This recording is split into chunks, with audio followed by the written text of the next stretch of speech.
Okay, so let's talk about something called chemical kinetics. So let's define what chemical kinetics is. So chemical kinetics is the study of reaction rates.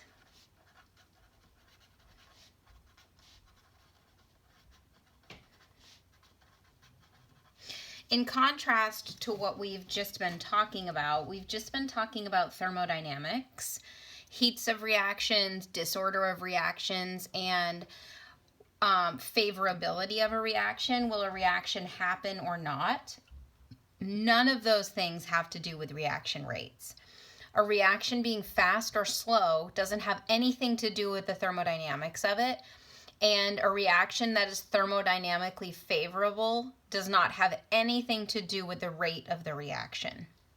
So, we are going to talk about kinetics and things that affect the rate of a chemical reaction. So there are 4 things that we're going to talk about that affect the rates of reactions.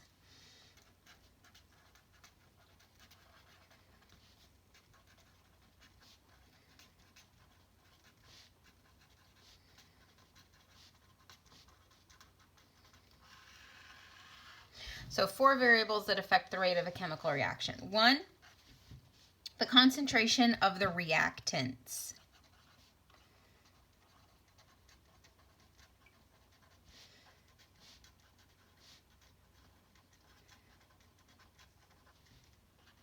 2, the concentration of the catalyst.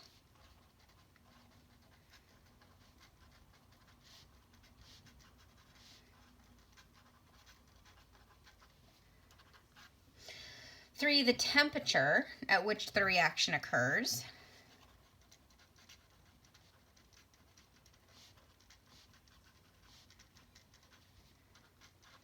4, the surface area of the solid reactant or catalyst.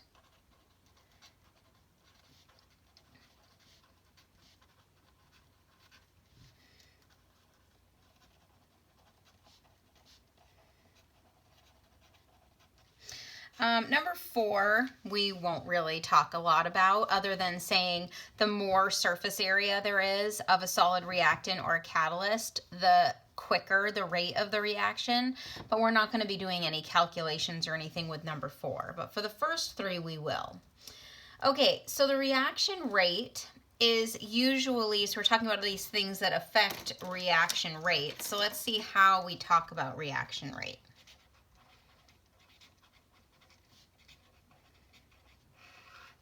So reaction rate, it's the increase in molar concentration of product of a reaction per unit time, or the decrease in the molar concentration of a reactant per unit time. So it is usually in a unit of moles per liter times seconds, or molarity seconds, same thing. So the rate of a reaction measures the increase in the concentration of a product over some change in time, or the decrease in the concentration of a reactant over some change in time. So remember, when we start a chemical reaction, we're starting with all reactants and we're not starting with any products. So as soon as a reaction starts, the concentration in reactants will start decreasing and the concentration of products will start increasing.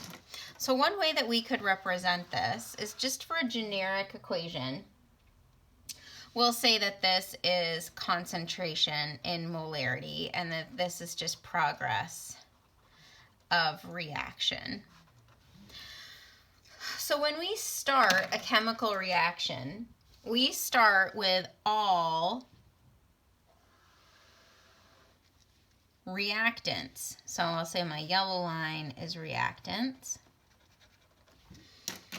And we don't start with any products.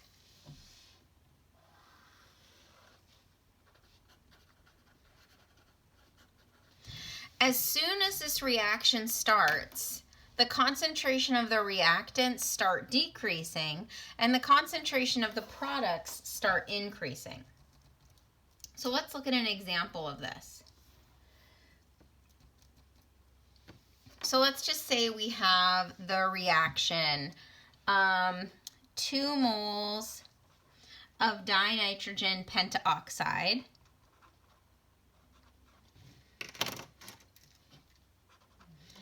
and it produces 4 moles of nitrogen dioxide plus 1 mole of oxygen. So here's a chemical reaction. As soon as this reaction starts, all of the dinitrogen pentoxide that we have starts decreasing, and the nitrogen dioxide and oxygen, which we have none of at the beginning of the reaction, starts increasing. So the way that we can write this reaction, remember it said it's an increase in a concentration of product or a decrease in a concentration of reactant. So let's just write how we could write these reaction rates. So let's do the reactant first. So we're saying that this concentration of the reactant is decreasing over time. So if I was to relate all of these to each other, it's going to be, the rule is, it's 1 over the coefficient times the change in the concentration over the change in time. So let's just look what all of these rates look like. So for this, it would be negative, because the concentration of reactants are decreasing, negative 1 over 2, because this coefficient is 2, times the change in the concentration of the dinitrogen pentaoxide over some change in time. And that is going to be equal to, now remember these concentrations are increasing, 1 over 4, because 4 is the coefficient here. The change in the concentration of dinitrogen pentaoxide over the change in time. Also equal to, I'm going to put 1 over 1, which of course this is not necessary, but just to show there's 1 mole here, so it's 1 over 1, change in concentration of oxygen over change in time. So we can relate these expressions by taking into account the reaction stoichiometry. So it doesn't really make sense to have a negative rate. Again, the signs in chemistry don't always mean it's an actual negative value. It just shows the direction that something is moving. So this rate, all this means is that the concentration of reactants are decreasing, and that these are positive tells you that the concentration of the products are increasing. So whenever you see a negative and you're talking about rate, understand it's impossible to have a negative rate, but the negative sign shows that that concentration is changing. So this is how we relate rates to each other. 1 over the coefficient, and then change in the concentration over the change in time. So if you're asked to relate the everything in the reaction to each other, this is what you would do. Another thing that we can do is we can calculate the average rate by using the slope of the hypotenuse of a triangle formed. So let's just use this line that I just used, but let's just look at oxygen. So now let's say we want to calculate the rate of the average rate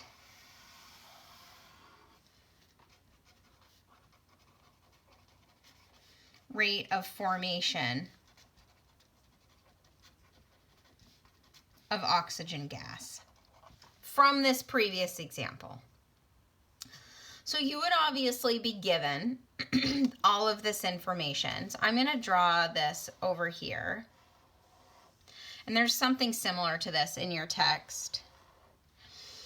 So what you would do is you would be given a table that would have time versus concentration of oxygen for all of these points to be plotted on. And then say you want to know what is the average rate between two particular times. So let's say I tell you that between 600, let's say time in seconds, let's say at 600 seconds, the concentration is 0.0021 molar.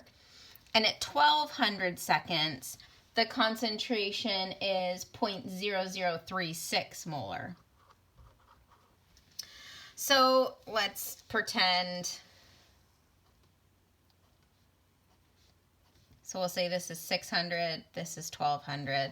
So at 600, this would be 0.0021, and at 1200, this would be 0.0036. So you would be given some sort of data. So if you want to know what is the average rate of formation, you are going to solve for the hypotenuse of the triangle formed.